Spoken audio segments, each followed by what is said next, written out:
हर्क साम्पाङ त्यति उत्तेजित हुनुको पछाडि राष्ट्रियताको सवालमा हर्क साम्पाङज्यू पड्किनु अस्वाभाविक थिएन। किनभने हर्क साम्पाङले त्यो किन उहाँ त्यहाँ पड्किनु भयो थाहा छ? त्यसको पछाडि जानु यो खरानी र घन्टे ग्याङहरू भनेर जो कुख्यात छन् तिनीहरू वास्तवमा तिनीहरूले हर्क साम्पाङ जस्तो देशभक्त होला, उहाँका आफ्नो शैली होला, आफ्नो छवि होला, त्यो बेग्लै कुरा हो।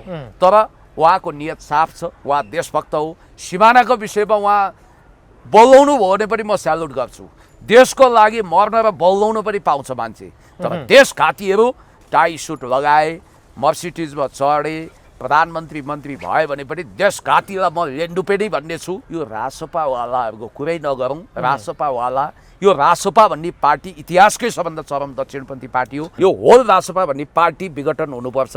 यो पार्टी देशद्रोही हो। यो पार्टी यस्तो पार्टी हो कि जहाँका कार्यकर्ताहरूको दिमागै तपाईँको कुख्यात छ। सभामुख विभेदकारी हुनुभयो। अब सभामुखले यो देशमा दुईटा प्रधानमन्त्री छ भन्ने विश्वास गर्नुहुन्छ कि क्या? आजसम्म पनि बालेन शाह राजाप्रति पोजिटिभ छैनन्। सेना पनि उनको आलोचनामा निस्किसक्यो। सेनाले पनि अहिले उनलाई मन पराउन छोड्यो। बालेन शाहलाई बालेन शाहलाई यो कुरा आइरहेछ। बालेन शाह र सेनाको सम्बन्ध बिग्रिएको चिसिएको भनेर जनआस्थामा न्युज आएको छ। सीमाको विषयमा बालेन शाहले दिएका गम्भीर अभिव्यक्ति, आपत्तिजनक अभिव्यक्तिलाई लिएर बालेन शाहप्रति सेना रुष्ट भएको भन्ने कुरा आएको छ। यदि यो हो भने यो सरकारको आयु लामो हुँदैन भनेर बुझे हुन्छ। सुदन गुरुङले फाइल खोल्ने कुरा, फाइल खोल्ने सरकारले होइन, सरकारले खोलेको फाइललाई सहजतापूर्वक अनुसन्धान गर्न दिने फेसिलिटेटरको काम गर्न सक्छ। फाइल खोल्ने जिम्मेवारी भने त सिआइबीको। सबैको राजदरबार हत्याकाण्डमा सेनाको विकनेस देखियो। सेनाले आफ्नो परमाधिपति तत्कालीन राजा वीरेन्द्रलाई जोगाउन सकेन भन्ने एउटा सङ्गीन आरोपको कलङ्कको टीका लगाएको छ। त्यो सेना जोडिएको विषयमा अहिले सरकारले छानबिन गर्न सजिलो छ भन्दैछु। अर्को चाहिँ कहीँ न कहीँ यो माओवादी शान्ति प्रक्रियाको लागि राजा वीरेन्द्रले प्रभावकारी कदम चाल्न खोजेको र कम्युनिस्टहरूलाई नि मूलधारमा ल्याएर भनिन्थ्यो त्यतिखेर वामदेव गौतमलाई अन्तरिम प्रधानमन्त्री बनाएर माओवादीसँग शान्ति वार्ता गर्ने, अनि प्रचण्डलाई ल्याएर प्रधानमन्त्री बनाएर 20औं वर्ष चाइनासँग मिलेर कम्युनिस्ट शासन ल्याउने र अरू बुर्जुवा, अरू काङ्ग्रेस लगायतका डेमोक्रेटिक पार्टीहरूलाई चाहिँ कर्नर गर्ने उद्देश्यका साथ कदम चालिएको, आन्तरिक रूपमा त्यो कदम चालेको सुइँको पाएपछि राष्ट्रिय अन्तर्राष्ट्रिय शक्ति केन्द्रहरूले खास गरी सिआइए र रको जोइन्ट भेन्चरमा राजदरबार हत्याकाण्डको लागि योजनाबद्ध तरिकाले षड्यन्त्र गरिएको थियो। नत्र यत्रो राजदरबार हत्याकाण्ड सेनाको सुरक्षा घेराभित्र किमार्थ सम्भव छैन। अहिलेसम्म यसमा बारम्बार सेना, अमेरिका र भारत, खास गरी यिनीहरू आज सत्तामा छन् कसैको कारणले भने भनिन्छ सेना, अमेरिका र भारतको कारण जेएनजी मुभमेन्टमा यिनीहरूलाई उकासेको हुनाले त्यहाँ पुगे भनेर भनिन्छ। र यिनलाई भारतले खुब लाड प्यार दिएर हुर्काएको पनि देखिन्छ। अमेरिकाले डिप स्टेटले त उनलाई सराहना गरेकै देखिन्छ र नेपालले 1 इन्च जमिन पनि भारतको मिचेको छैन, तर उनीहरू मिचेको भन्छन्। अब यता यो कुरा चलिराख्दा, सीमाको कुरा आइराख्दाखेरिमा प्रधानमन्त्री बालेन शाहले जुन अभिव्यक्ति दिएका थिए नेपालले भारतको भूमि मिचेको भन्ने, त्यो अभिव्यक्तिको कारणले संसद अझै पनि अवरुद्ध भइराखेको छ, विरोधहरू गरिराखेको छ, प्रतिपक्षीहरूले आवाज उठाइराखेको छ। हिजो त हर्क साम्पाङले संसदमा हदै पार गरिदिए। उहाँले त सभामुखलाई तर मम गर्दै हिम्मत छ भने कारवाही गरेर देखा भन्दै सभामुखलाई अपमानजनक भाषा समेत प्रयोग गरे। त्यसपछि हर्क साम्पाङको निकै आलोचना भइराखेको छ। एउटा सार्वभौम संसदको सभामुखलाई जुन हर्क साम्पाङले गाली बेइज्जती गरे, त्यसै आधारमा हर्क साम्पाङको सांसद पदै निलम्बन गरेर उहाँलाई घर पठाइदिनुपर्छ भन्नेसम्मको माग उठ्न थालिसकेको छ। तर हर्क साम्पाङले चाहिँ भने मलाई बोल्न नदिएको कारणले मैले त्यो गरेको हो, अबदेखि पनि त्यस्तो हेप्न खोजे भने सभामुखको योभन्दा ठुलो बेइज्जत गरिदिन्छु भनिराखेको छ। वास्तवमा हर्क साम्पाङले के कति संवैधानिक हद नाग्नुभयो, के गर्नुभयो यो उनीहरूले जानुन्। कानुनका नौसिङ पहिल्याउनेहरूले, संसदीय कानुनका रिटो नबिराइकन व्याख्या गर्नेहरूले त्यसमा कानुनी रकमी भाषा प्रयोग गरून्। तर मलाई जहाँसम्म लाग्छ हर्क साम्पाङ त्यति उत्तेजित हुनुको पछाडि उहाँलाई लिमिटेड समय दिने, बोल्न नदिने, माइक काटिदिने हरकत त छँदै थियो र सभामुख विभेदकारी हुनुभयो। अब सभामुखले यो देशमा दुईटा प्रधानमन्त्री छ भन्ने विश्वास गर्नुहुन्छ कि क्या? उहाँले त सम्माननीय प्रधानमन्त्री रामचन्द्र पौडेल पनि भन्नुभएको छ हिजो। भिडियो त तपाईँले हेरिहाल्नु। साम्पाङले डिस्टर्ब गरेको बेलामा उहाँले बिर्सिनु भएछ। होइन, एक्का राख्नु पर्यो नि त। टङसिप हुने कुरामा आइ एम सो सरी भनेर माइन्ड अलिकति उहाँको डाइभर्ट भयो होला हर्क साम्पाङले गरेपछि। त्यो कहिल्यै हुँदैन थियो। उहाँले धेरैचोटि अस्ति भ्रष्टाचार विरुद्ध लड्ने भने भ्रष्टाचारसँगै लड्ने भनेर पनि भन्नुभयो। यस्ता भाषिक त्रुटिहरू गर्ने सभामुख पर्फेक्ट हुनुहुन्न भन्ने देखिन्छ। अर्को उहाँ सभामुख त सभामुख, तर रासपाको सभामुख कि होल सदनको सभामुख कहिलेकाहीँ कन्फ्युज गर्नुहुन्छ उहाँले। यो खालको भूमिका, उहाँको प्रेजुडियस भूमिका पनि देखिएको छ। होइन, हर्क साम्पाङलाई समय नदिएको कुरामा त्यसरी अपमानजनक भाषा प्रयोग गर्दै तर मम गर्न जरुरी थियो र सभामुखलाई। अब त्यो उहाँले जान्ने कुरा हो, त्यसको सम्पूर्ण ठेकदारी म लिन्न। तर राष्ट्रियताको सवालमा हर्क साम्पाङज्यू पड्किनु अस्वाभाविक थिएन। किनभने हर्क साम्पाङले त्यो किन उहाँ त्यहाँ पड्किनु भयो थाहा छ? त्यसको पछाडि जानुहोस्। बेवकुफ कुरा गरेको, त्यो कुरा टुङ्गिसकेको छ। नेपालले आफ्नो महान नक्सामा, कालापानी लिम्पियाधुरा सहितको केपी ओलीले जारी गरेको चुच्चे नक्सामा त्यो भूभाग समेटिएको हुनाले कहीँ पनि सीमाको लफडा छैन। यो भारतीय भाषा बोल्न पाइँदैन, खबरदार हो। त्यही राष्ट्रघाती अभिव्यक्ति दिएपछि शिशिर खनालको मलुवा कुरा आइसकेपछि हर्क साम्पाङ र नेकपा एमालेका सांसद दुर्वासा भए। हर्क साम्पाङले आफ्नो धरेताको बात टुटाउनु भयो। अब किराँतीको छोरो राई झोक निस्क्यो, उहाँ पनि कराउन थाल्नु भएको त्यति। अब हर्क साम्पाङले त्यसरी कराइसकेपछि चाहिँ बेलुका राजीव खत्रीले हर्क साम्पाङलाई एउटा जिद्दी बालकको संज्ञा दिँदै एउटा स्ट्याटस पनि लेखेका छन्। उहाँले भन्नुभएको छ मलाई त्यही चाहिन्छ भनेर रुवाबासी गरे यो गर्दा नि भएन, त्यो गर्दा हुँदैन, यो गऱ्यो भने पनि त्यही चाहिन्छ, फेरि त्यो चाहिन्छ भन्दै गर्दै उहाँले के पनि भन्नुभएको छ भने अहिलेसम्म हामी सत्ता पक्षको होइन प्रतिपक्षको संसद हो भनेर चाहिँ सहेर बस्यौँ। सहनुको पनि हद हुन्छ, कति सहने, अब हामी सहनु हुँदैन।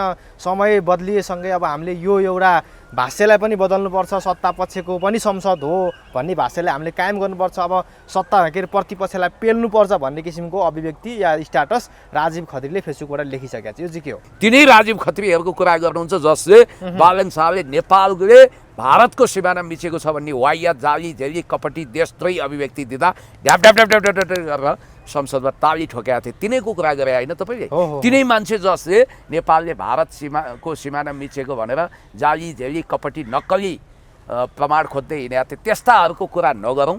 तिनको हर्क साम्पाको आलोचना गर्ने हैसियत छैन। तिनी आफ्नो थानकोमा बसे हुन्छ। यो खरानी र घन्टे ग्याङहरू भनेर जो कुख्यात छन्, तिनीहरू वास्तवमा तिनीहरूले हर्क साम्पाङ जस्तो देशभक्त होला, उहाँका आफ्नो शैली होला, आफ्नो छवि होला, त्यो बेग्लै कुरा हो। तर उहाँको नियत साफ छ, उहाँ देशभक्त हो। सिमानाको विषयमा उहाँ बोलाउनु भयो भने पनि म स्यालुट गर्छु। देशको लागि मर्न र बोलाउनु पनि पाउँछ मान्छे। तर देशघातीहरू टाई सुट लगाए, मर्सिडिजमा चढे, प्रधानमन्त्री मन्त्री भयो भने पनि देशघातीलाई म लेन्डुपे नै भन्ने छु। यो रासपावालाहरूको कुरै नगरौँ। रासपावाला, यो रासपा भन्ने पार्टी इतिहासकै सबभन्दा चरम दक्षिणपन्थी पार्टी हो। मैले त सप्रमाण भनिरहेको छु। 2009मा अमेरिकामा ओपन सोसाइटीको नाउँमा फन्डिङ गर्ने जर्ज सोरेजले त्यतिखेर यो त्यहाँ अमेरिकन नेसनल पार्टी स्थापना गर्न करोडौँ अरबौँ लगानी गरेका थियो डलरको। हो, नेपालमा पनि ठ्याक्कै त्यही अमेरिकन नेसनल फ्रिडम पार्टी जस्तै रासपाले पनि घन्टी चुनाव चिन्ह लिएको छ, रहस्यमय तरिकाले उदाएको छ। यो त्यतिखेर जन्मिएको छ जतिखेर नेकपा एमालेको अध्यक्ष केपी शर्मा ओलीज्यूको सल्लाहमा शेरबहादुर देउवाले क्याबिनेटबाट एसपिपी स्टेट पार्टनरसिप प्रोग्राम हामी पास गर्दैनौँ भनेर क्यान्सल गरेको भोलिपल्ट रासपा जन्मिनु आफैमा अद्भुत रहस्यमय कुरा छ। अब यतिखेर यो स्वर्णिम वाग्लेको विषयमा स्वर्णिम वाग्लेले यहाँ विभिन्न बदमासी गरेको बजेटमा भनेर VYD को कुराहरू पनि आइराख्दाखेरिमा स्वर्णिम वाग्लेले अहिले भनेका छन् मैले 1 रुपियाँ पनि त्यो किसिमले तलमाथि गरेको भए म राजनीतिक मात्र होइन सार्वजनिक जीवनबाटै बाहिर बस्छु भनेर जुन कुरा गरेका छ, यो के हो? स्वर्णिम वाग्लेले जुन 11-12 पाना कति पाना भने हो त्यो छलछाम गरेको कुरा पनि छ, VYD को कुरा पनि आइराखेको छ। यो के हो? यो होल रासपा भन्ने पार्टी विघटन हुनुपर्छ। यो पार्टी देशद्रोही हो। यो पार्टी यस्तो पार्टी हो कि जहाँका कार्यकर्ताहरूको दिमागै तपाईँको कुख्यात छ। हेर्नुहोस्, पार्टीको नेताले गल्ती गर्यो भने शुभचिन्तक वा कार्यकर्ताले सच्याउँछ। तर नेपालले 1 इन्च पनि जमिन बेचेको छैन। तर उसको पार्टीका नेता अर्थात् प्रधानमन्त्रीले हुँदै नभएको कुरा भन्दा पनि हो त नि नेपालले मिच्या छ भनेर झुटो प्रमाण कुदाउने घन्टे ग्याङका मानिसहरूले देशलाई डुबाउँछन्। त्यसकारण यो पार्टी चीनको च्याङ्काई सेकको कोमिङताङ पार्टी भन्दा पनि हरामखोर छ र यो पार्टी देश हितमा छैन भन्ने बुझ्नुपर्छ। आज त अर्थमन्त्री सोनिम वाग्लेको अमरेश कुमार सिंहले पनि विरोध गरे। उहाँले त यो बजेटको विषयमा देखि यो शिक्षा स्वास्थ्यमा जुन कर लगाउने कुरा छ यो कुराको खुलेर विरोध गरे। एकदमै सोनिम वाग्लेलाई पहिलो कुरा यो बजेट जनविरोधी छ। सत्तापछि भएर पनि यसरी विरोध गरे क्या।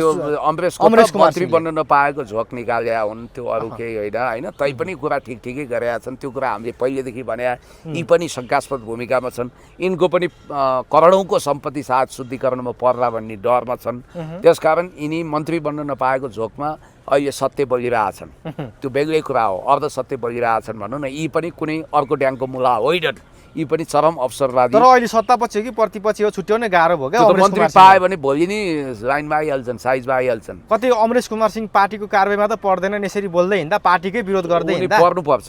त्यो पार्टीले उनीलाई कारबाही गरोस्, हामी त यही भन्छौँ। किनभने रासोपाबाट यदि अमरेश कुमार सिंह निष्कासित भयो भने अचम्म मान्नु पर्दैन। किनभने रासोपा त्यस्तै हो त। उसलाई महावीर पुण्य गर्ने उहिले त्यो विषयमा पनि भनौँ। महावीर पुण्य किन मन्त्री बनाइयो, सुदनलाई किन बनाइयो, त्यो विषयमा चर्चा गर्दै बाँकी छ। सोनिम वाग्लेजीले हिजो घोक्रो सुक्ने गरी घाँटीको नसा फुल्ने गरी विपक्षको आलोचना गर्नुहुन्थ्यो। संसदमा प्रश्न उठेपछि राजीनामा दिनुपर्छ भन्नुहुन्थ्यो। आज उहाँ राजीनामा दिनुहुन्न, जबकि बजेट भनेको यस्तो सिक्रेट मिसन हो। बजेट निर्माण भनेको त्यसमा करका दरहरू हेरफेर हुने गरी पानाका पाना अनुच्छेदका अनुच्छेद चेन्ज गर्नु भनेको राज्य विरुद्धको एक खालको अपराध हो। तर उहाँहरूले त्यो गरिरहनु भएको छ भेस्टेड इन्ट्रेस्ट अनुसार।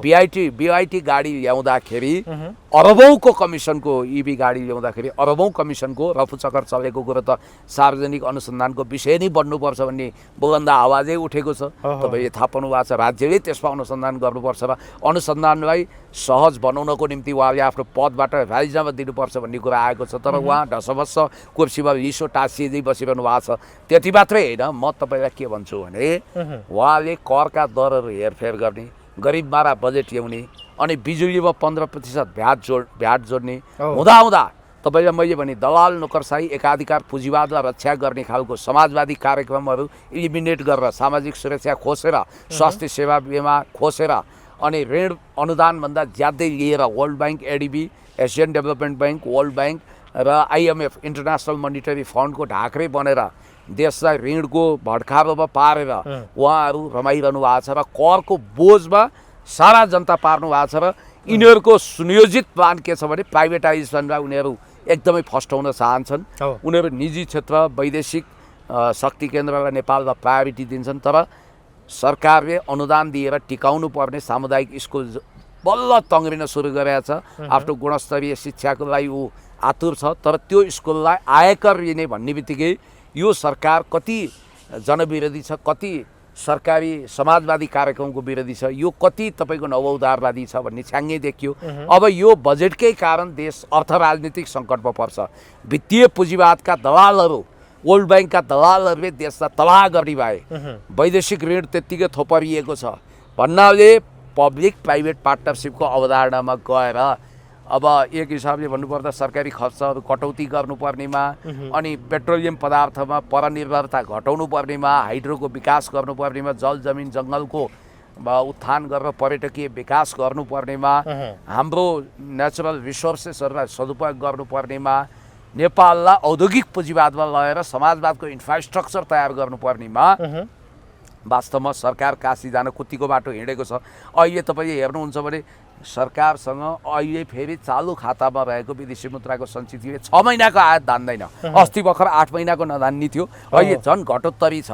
त्यसकारण अब सोसियलिस्ट मोड अफ प्रडक्सन भन्ने कुरो त सपनाको कुरा हो। क्यापिटलिस्ट मोड अफ प्रडक्सनको पनि आदर्श राष्ट्रिय स्वाधीन अर्थतन्त्रको जग निर्माण गर्ने र साँच्चै भन्ने भने प्रेसिडेन्ट सी जिनपिङले जसरी स्टार अफ अथवा बिलो अफ पोभर्टी लेभलका 25 करोड जनतालाई गरिबीको रेखामुनिबाट मुक्त गरे जस्तै नेपालमा गरिबी घटाउने कुरा त कता हो कता, गरिबी बढाउने, देशलाई राष्ट्रिय हिसाबले सङ्कटमा पार्ने। अब बालेन शाहको अभिव्यक्तिलाई बल पुग्ने गरी हिजो उसले बोले कि बोलेन परराष्ट्र मन्त्री शिशिर खनालले कहाँ नक्साङ्कन हुन बाँकी छ, कहाँ सीमाङ्कन हुन बाँकी छ, वाहियात कुरा गर्ने, लिपुलेक उनीहरूको, कालापानी उनीहरूको भन्ने टाइपको अदृश्य भाष्य निर्माण गर्नको निम्ति यिनीहरू विदेशी एजेन्टको रूपमा तब्दिल हुन खोजेको हो। तपाईँलाई म भन्छु, नर्वेको तत्कालीन विदेश मन्त्री इल्यान्डले घातक अभिव्यक्ति दिए, कब्जा गर्दै नगरेको डेनमार्कको त्यो भूभाग ग्रिनल्यान्ड हामीले कब्जा गरेका छौँ भन्दा इन्टरनेसनल कोर्टले आइसिजेले त्यतिखेर नजिर नै छ 1919 मार्च 28 मा एउटा डिसिजन लिन्छ। त्यो अन्तर्गत चाहिँ ग्रिनल्यान्ड उनीहरूले कब्जा गर्दै नगरेको आफ्नो भूमि ग्रिनल्यान्ड गुमाउनु परेको थियो। सिके राउतको उदण्ड अभिव्यक्ति त तपाईँले थाहा पाउनुभयो, अस्तिसम्म बालेन शाहको खुनखुत्रो गरेर थाक्दै थियो। अहिले वाओ बालेन शाह, तपाईँलाई हामी लड्डु लिएर आउन तयार छौँ, मिठाई बाँड्न तयार छौँ, वाह क्या बात मधेसको छोरो भन्न थालिसके। भएछ के भने यो सिके राउत भन्ने मान्छेले जय नेपाल भन्दैन, जय मधेस भन्छ। यसले त्यसैको लागि हिंसात्मक गतिविधि पनि सुरु गरेका थियो। नेपाल आमालाई मामुवाला छाडा शब्द पनि प्रयोग गरेकै हो। पछि इन्काउन्टर हुने डरले यो मान्छेले सरेन्डर गर्यो, सांसद पनि भयो, नाटक पनि गर्यो। अहिले त्योसँगै उसको राजनीतिक पनि यो रासपाको पनि त्यस्तै हुनेवाला छ जस्तो लाग्छ। रेशम चौधरी उनीहरू सबैको राजनीतिक सत्यानाश हो, शक्ति केन्द्रको स्पोन्सरमा आएको राजनीतिक थियो। यसले के गरिदियो भने युएनपिओ अर्थात् अनरिप्रेजेन्टेटिभ नेसन्स एन्ड पिपुल्स अर्गनाइजेसनमा यो मधेस भन्ने मध्य देश दर्ता गरायो। याद गर्नु होला, त्यसैमा दर्ता गराएको हुनाले सन् 1999 मा सनाना गुजबावले इस्ट टिमोरलाई इन्डोनेसियाबाट अलग थलग गरे। याद गर्नु होला, इथियोपियाबाट इरिट्रिया त्यही कारणले अलग भयो।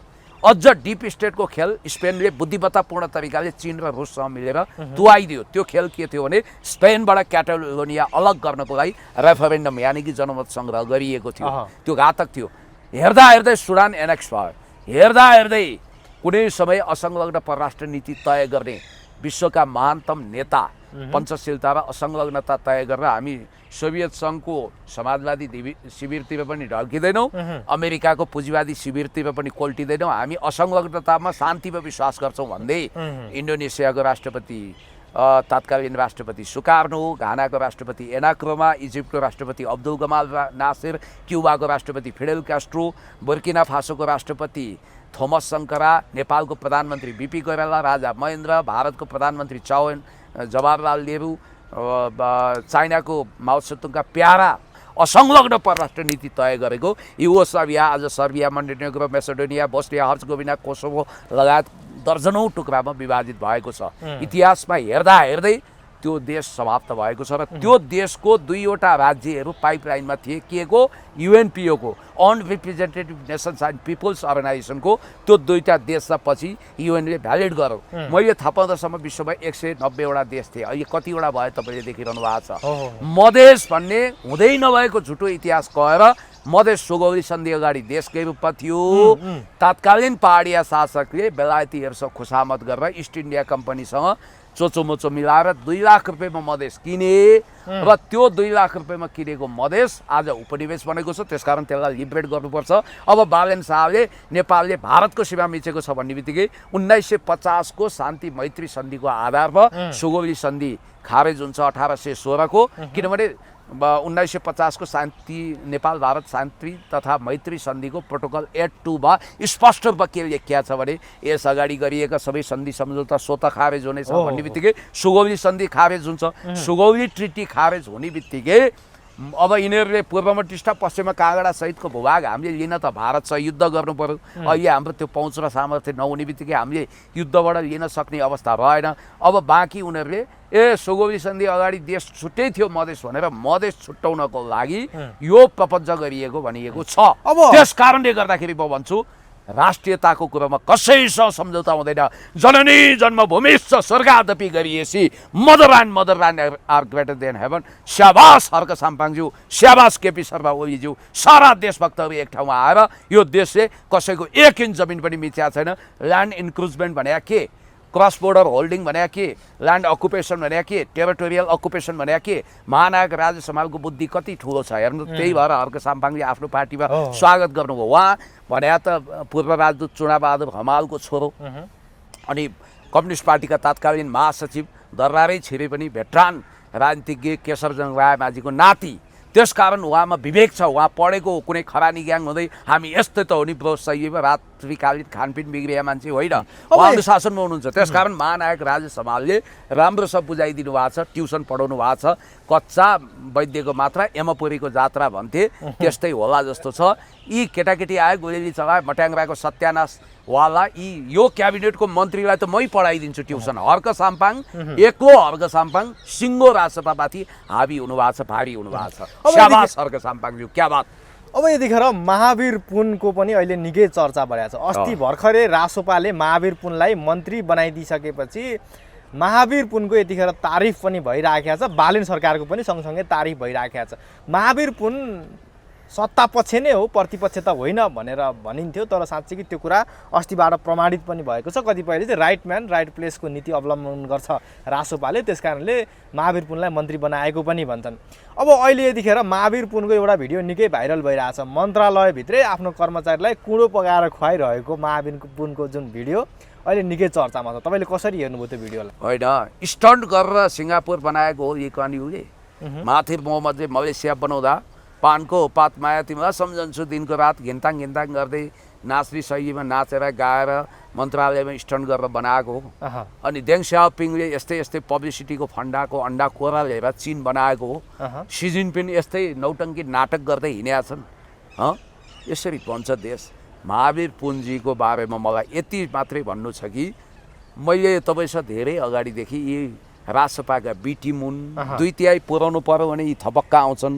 यी शरीर रासोपामा, शरीर बाहिर, तर मनले रासोपा हुन्। यिनले चाहिँ बुद्धिमत्तापूर्ण चतुरतापूर्ण तरिकाले हेर्दा गोज्याङ्ग्रो देखिए पनि मनका असाध्यै बाटो आफ्नो फाइदा उठाउन यिनलाई कसैले पनि भ्याउँदैन।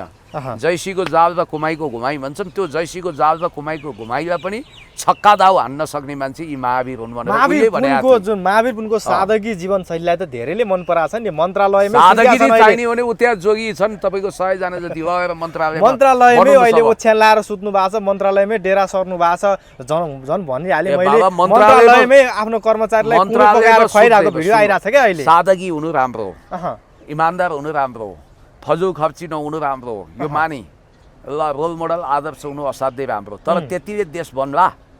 उहाँले अहिले इनोभेसन देश बनाउनलाई त उहाँले विधेयकहरू ल्याइसक्नु भएको छ नि विज्ञान प्रविधिमा। तपाईँलाई सल्लाहकार नियुक्त गरेकी क्या प्रेस सल्लाहकार महावीर पुनले, त्यस्तै हरक आयो त पक्नुहोस् है, सरी टु से, ठट्टा गरे। अब तपाईँलाई म भन्छु महावीर पुनजीको यो जुन खालको मैले तपाईँलाई भनेकै थिएँ यो गतिविधि रहस्यमय छ। उनी त्यतिखेर के भन्थे, म त्यो जगदीश करेल जस्तो चुनाव लड्ने मान्छे हो, जाओस् त्यही चुनाव लड्छ भन्थे, 2 दिनमा आफै राजीनामा दिएर आए। अनि तपाईँ त जगदीश करेल जस्तै चुनाव लड्दिनँ भन्नु त रासोपा बनेर पो चुनाव लड्दिनँ भने त स्वतन्त्र लडिहाल्छु भने। भरे बालेन्द्र बाबीहरूसँग मिले रासोपै जस्तो देखिए, तर रासोपा बाहिरको पनि भोट तान्न उनले म्याग्दीका स्वतन्त्र मान्छेहरूलाई भेला गरेर उनले स्वतन्त्र उम्मेदवारी दिए, जिते। त्यसपछि उनी मन्त्री बन्न आतुर थिए। पहिलो चरणमा बालेन्द्रै नलगायो उनलाई, उनको टेस्ट गर्नु थियो कि केही असाइनमेन्ट थियो। त्यसपछि उनले जब हर्क साम्पाङको विरोध गर्न लागे, रासोपाले उनलाई मिठाई बाँड्यो। त्यो हर्के र सुरेन्द्र केसीको बुद्धि नै छैन, तिनीहरूको दिमागमा गोबर भइरहेको छ भन्न थाले। राष्ट्रियता भने के हो र? हर्क साम्पाङले देशलाई ग्लोरिफाइड गराएको छ, देश मर्छ बाँच्छ, युरोपमा कति देश बने कति मरे। अब यो देश भने यस्तै हो, खोक्रो राष्ट्रवाद मुर्दाबाद भन्ने टाइपले कुरा गरेपछि बालेन शाहको नजरमा जस्न थाले। सुकुम्बासी बस्ती विरुद्ध जतिखेर मानवता विरोधी डोजर चलिरहेको थियो, सुकुम्बासीहरू रगतको आँसु चुहाइरहेका थिए, हामी रातभरि निदाउन सकेका थिएनौँ, त्यतिखेर उनले रासोपाकै भाषा बोल्दै कठोर मानवता विरोधी अपराधपूर्ण कुरा गर्दै के भन्यो भने, त्यहाँ त्यो सबै हुकुमवासी हो, सबैको घर बाहिर छ, ठिकै गर सरकारले, डोजर हान्नै पर्छ भन्ने घातक मानवता विरोधी अपराध गरे। यिनलाई पनि कहीँ न कहीँ सुकुम्बासीको रगत आँसुले ढिलो चाँडो पोल्छ। त्यसपछि अस्ति सीमाको विषयमा पनि त्यस्तै कुरा गरे। त्यसैको पुरस्कार हो, त्यही हो, उनी डिप स्टेटमै थिए, त्यसैको पुरस्कार हो। बालेन शाह सुदन गुरुङलाई जुन शक्ति केन्द्रले फल्न फुल्न फस्टाउन मलजल गर्यो, त्यही शक्ति केन्द्रले उनलाई प्रमोट गरे हो। ढुक्क हुनुहोस्। अब यहाँनिर अस्ति उनले के भने, त्यो खोलो कहिले यता बग्छ कहिले उता बग्छ, अब त्यो खोलो बगेको बेलामा धार परिवर्तन भयो, नेपालले पनि मिच्याएको छ, भारतले पनि मिच्याएको छ भनेर सहजै हो भद्दा राष्ट्रघाती जहर ओकले त्यसो गरेपछि उनी त मन्त्री बन्नै थियो। तपाईँले पुरानो भिडियो हेर्नुहुन्छ, महावीर पुन टाई लगाएर टाई सुट लगाएर रोमन म्याक्सेसी भनेको एसियाको नोबल हो, त्यो पुरस्कार उनले किन पाए? के चाहिँ त्यस्तो साइन्टिफिक चमत्कार छ नास्टका वैज्ञानिक गरेर नदिने? अनि उनले चाहिँ बेला बेला नौटङ्कीपूर्ण तरिकाले के आविष्कार गरे भन्छन्, देखिने केही होइन। त्यसकारण हिजो हर्क साम्पाङप्रति उनले जुन गुण बिर्सिनु हुँदैन थियो आज त्यो बिर्सिए। हेर्नुहोस्, कुनै समय पानको हो पातमा आयो, तिमीलाई सम्झिन्छु दिनको रात, ए किताब किन, ए किताब किन, किताब आयो आयो आयो महावीर पुनको भनेर ह्यान्ड माइक लिएर हिँड्दा उनको किताब 5वटा नि बिग्दैन थियो। जब उनी धरानमा गए, हर्क साम्पाङको अलिकति मूलवासीप्रतिको अट्याचमेन्ट पनि छँदैछ इमोसनल, त्यो बाहेक पनि अब यी बुढाले केही गर्लान्, आँटेका छन्। कृषि माया धरानी भन्ने बेसार फ्याक्ट्री सञ्चालन गर्न थाल्नु भएको थियो उहाँले, त्यसैको सिको गरेर म वीरगञ्जमा कृषि औजार कारखाना पुनः सुचारू गर्छु भन्ने न्यारेटिभ्स भाष्य निर्माण गरेर बेच्नुसम्म किताब बेचे। उनले नचिताएको ढङ्गले 10 करोडको किताब त पूर्वमा उठाइदिए। 10 करोडको किताब जब त्यो मनग्गे पैसा कमाएपछि अब उनी बैगुनी भए। अनि उनले भन्न लाग्यो, ए त्यो हर्क साम्पाङको बुद्धि छैन भनेर। अहिले त हर्क साम्पाङलाई महावीर पुन मन्त्री बनेको डा लागेको छ भन्छन् मान्छेहरू। के को डा लाग्नु? हर्क साम्पाङ भने पोलिटिसियन हो, उहाँ भने 2 दिनको पाहुना हो। हर्क साम्पाङसँग काहीँ तुलना हुन्छ? हर्क साम्पाङ धेरै क्वालिटीको व्यक्ति हो। हर्क साम्पाङसँग महावीर पुनको तुलना हुँदैन? हुँदैन, राजनीतिज्ञ होइन महावीर पुनजी, उहाँ आफै नेता होइन भन्नुहुन्छ त। हर्क साम्पाङजीले त दल स्थापना गर्नुभयो, आफ्नो पौरखले त्यहाँ पुग्नुभयो। अब तुलना हुँदैन? महावीर पुन कहाँ माथिको, हर्क साम्पाङ कहाँ तलको भन्छन् कतिपयले चाहिँ। हर्क साम्पाङलाई जोकर भन्छन्, महावीर पुन भने काम गर्ने व्यक्ति। यो कलियुग हो नि त, जसले राष्ट्रियता जोगाउनु पर्छ भनेर आफ्नो जीव ज्यानलाई खतरामा पार्नु भएको छ। हर्क साम्पाङले यदि चाहेको हुन्थ्यो भने उहाँ राजसभासँग मिलेर प्रधानमन्त्रीकै रोल क्रममा हुनुहुन्थ्यो, सबभन्दा ठुलो पार्टीको हिस्सा बन्नुहुन्थ्यो। अहिले पनि त बालेन शाहले अस्ति चुनाव जिते लगत्तै अफर दिएको हो त मन्त्रीको, नखाएकै हो नि। हामीलाई थाहा छ नि, महावीर पुनभन्दा अगाडि उनलाई नै बनाउन खोजेको हर्क साम्पाङलाई हो त। राप्रपाको एउटा झिल्के सांसदले दाम्लो चुनाव ल्याएको थियो, त्यो बेलामा उनलाई बनाएनन्। यिनलाई हर्क साम्पाङलाई बनाउन खोजे। उहाँले आम सो सरी तपाईँको क्याबिनेटमा आउँदिनँ भन्दै हो, सिधा स्पष्ट कुरो। उपसभामुख संवैधानिक पद थियो, त्यो कसैले देउसी भैलो खेलेर दिने। कुन मन्त्री बनाउन खोजेको हर्क साम्पाङलाई त्यतिखेर? अब के छान्छन् त्यही दिन्थे नि, गृह मन्त्रालय दिन्थे, किन नदिनु? साइजको मन्त्रालय उनको लागि हाजिर थियो, कुन ठुलो कुरा हो? अहिले क्याबिनेटमा रहेका सबै मान्छे उनीभन्दा जुनियर हुन्। इभन बालेन शाह पनि हर्क साम्पाङभन्दा धेरै जुनियर हो राजनीतिकमा। बालेन शाहले त अहिले पनि आफूलाई राजसभा भनेका छैनन्। अब महावीर पुनको सवालमा मैले जसरी यी राजसभाकै मान्छे हुन् है, भ्रम नपर्नुहोस्, यी क्याबिनेटमा जान्छु भनेका थिएँ। मलाई र हर्क साम्पाङलाई 5 वर्षको उमेरमा बनझाँक्री लगेर रिटे झाँक्री बनाएर कडेला सडेला खुवाएर दीक्षित गरेर पठाएको पनि होइन। हामी कुनै त्यस खालका नास्त्रिदमस तान्त्रिक पनि होइनौँ। तर राजनीतिक जोखाना हेरेर स्पष्ट रूपमा हामीले भनिदिएका थियौँ कि यी एक दिन राजसभाको मन्त्रीमण्डलका हिस्सा हुन्छन्, 2/3 पुर्याउन यिनीलाई ल्याइनेछ। आखिर डेन्टिङ पेन्टिङ गरेर ल्याइयो। अब महावीर पुनजीको पनि सबै तपाईँको प्लास्टिक सर्जरी अब उत्रिसक्यो। महावीर पुनजीले के ड्रास्टिक चेन्ज गर्नुहुन्छ?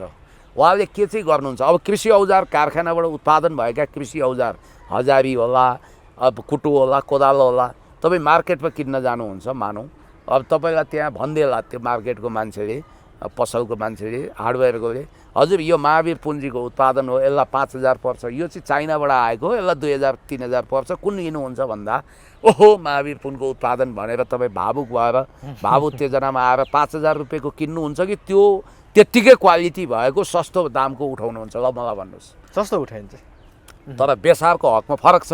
बेसार भने अर्ग्यानिक छ, सस्तो पनि छ। 50 रुपियाँ भाउ फरक भए पनि मान्छे त्यति घाटा महसुस गर्दैनन्। इन्डियन ब्रान्डका, चाइनिज ब्रान्डका बेसारलाई मानव 200 पर्छ, नेपाली ब्रान्डको 300 पर्छ भने 300 को किन्छन्, किनभने नेपाली चुलोमा, नेपाली भान्सामा खपत हुने बेसार भनेको उत्कृष्ट हुनुपर्छ। फेरि यो जनस्वास्थ्यसँग सम्बन्धित छ, अर्ग्यानिक चिजसँग सम्झौता गर्दैन नि मान्छेले, त्यो त जनस्वास्थ्यसँग सम्बन्धित छैन। त्यसकारण उहाँले कृषि औजार कारखाना सुचारू गरे पनि त्यसबाट उत्पादन भएको त्यो चिजबिजले कृषि क्रान्ति गर्दैन, ढुक्काउनुहोस्। मैले त्यही भएर भनेको कि अब कुन दिन सुदन गुरुङले फुटबल लिएर आउलान्, बालेन शाह र उनले टुच्च हान्लान्, अनि सब मान्छे त्यही मेनियामा झुम्ने, अनि त्यसपछि सारा कुरा बिर्सिने। अब बालेन शाहजीले के भने के त्यो हेर्नु त। मलाई अब राजदूत बन्न मन लाग्यो, लौ न अब म पनि राजदूत बन्छु, मलाई प्रधानमन्त्रीको फोन नम्बर चाहियो भन्छन्। भने के अब फेरि मन्त्री अब हामीसँग छ दिन्नौ भन्छन्। कुन प्रधानमन्त्रीको मागे? मोदीको, बेन्जामिन नेतान्याहुको, बेलायतको प्राइम मिनिस्टरको, कसको मागे? के हो त्यो? भनेपछि एउटा कृष्णहरि पुष्कर हुन त उनी विवादित मान्छे होलान्, उनी हिजो शक्ति केन्द्रको फेभरमा रहे होलान्, उनको इतिहास त्यति दुधवेद भएको छैन होला। तर निजामती कर्मचारी ऐनले कारबाही गर्न सक्ने कृष्णहरि पुष्कर राई कराप झ्याप बनाएर बेचारा कर्मचारी कहिले जेल नदेखेको, हिरासत नदेखेको, सातो पुत्लो हंस उडेको अहिलेसम्म बहुरिया छैनन् होला। अहिले त जनसम्पत्ति शुद्धिकरणमा पनि हाल्ने भन्ने कुरा आयो, हालुन्, केही छैन। तर कृष्णहरि पुष्कर राई तर्साउन त्यत्रो गर्नुपर्छ, त्यत्रो तपाईँको कर्कलो नि बन्चरो कर्कलोको लागि प्रयोग गर्नै पर्दैन कि। के भन्दै हुनुहुन्छ? पुनि सर अब अन्तिममा अब विश्वकप पनि सुरु हुँदैछ, फुटबलको एउटा महासङ्ग्राम भनेर चिनिन्छ। तपाईँ आज ठ्याक्कै एउटा प्रिडिक्सन गरिदिनुहोस्, यसपालिको विश्वकप कसले जित्छन् होला? ठ्याक्कै कुन टिमले कसले जित्नुपर्छ भन्नेमा जान्छु। कसले जित्छ भनेर म नास्ट्रेडमस होइन, म जोखाना हेर्न सक्दिनँ। मेरो विचारमा अब को पुग्छन् सेमिफाइनलदेखि फाइनलसम्म। जस्तो एकछिनको लागि मलाई धर्मसङ्कट अर्जेन्टिना र ब्राजिल पुग्यो भने कसले भन्नुहुन्छ भने म यसपटक अर्जेन्टिनै भन्छु। फेरि तपाईँ अर्जेन्टिनाकै समर्थक हो? मेसीको समर्थक? मेसीप्रति मेरो इमोसनल अट्याचमेन्ट छ। अब त्यो बाहेक ब्राजिलसँग अरू कोही भेट्छ भने म ब्राजिल भन्छु। सुन्नुहोस् है, अब यही हो। अब त्योभन्दा अगाडि नि तपाईँको अब यहाँ हेर्नुहोस् है, सुदन गुरुङलाई किन गृहमन्त्री बनाइएछ भन्ने कुरोको अलिकति सुदन गुरुङको कुरा छोडिदिउँ, यो होइन छोड्नुपर्छ। विश्वकपमा आउँछु, धेरै लामो लम्बेतान हुँदैन। सुदन गुरुङलाई जसरी पनि गृहमन्त्रीको रूपमा डिप स्टेटले त देख्न चाहेको थियो। पल कपुर नेपालमा आउँदाखेरि उनले जसरी पनि फ्री तिब्बतलाई कन्सेसन दिन, फ्री तिब्बतको गतिविधि चर्काउन हातमा टिओबीको ट्याटु खोपेको व्यक्ति सुदन गुरुङ नै सबभन्दा कामयाब हुनसक्छ। किनभने उनीहरू 15औं दलाइ लामा नेपालबाट घोषणा होस् भन्ने चाहन्छन्।